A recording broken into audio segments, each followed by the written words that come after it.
குறிப்பிட்ட ஜனநாயகங்கிற படம் வரல அப்படிங்கிறதுனாலே அந்த படம் ரிலீஸ் ஆகல, ரிலீஸ் பண்ண முடியல அப்படிங்கிற ஒரே ஒரு காரணத்தினால இந்த பராசக்தி மீது அவ்வளவு தாக்குதல்.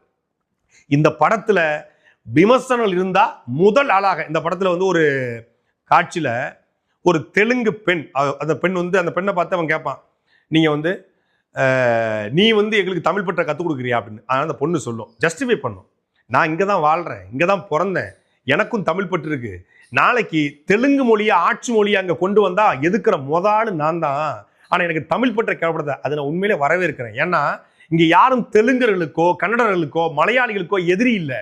வாழும் உரிமை எவருக்கும் உண்டு, ஆளும் உரிமை தமிழர் எமக்கே உண்டு.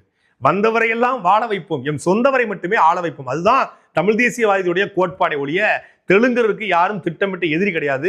அதனால இந்த வசனத்தை ஏன் சுதாகுங்கரை வச்சாங்கிறதும் நமக்கு தெரியும். நாம தெலுங்கருக்கு எதிரி இல்லைங்கிறதும் அவங்களுக்கு சொல்ல வேண்டிய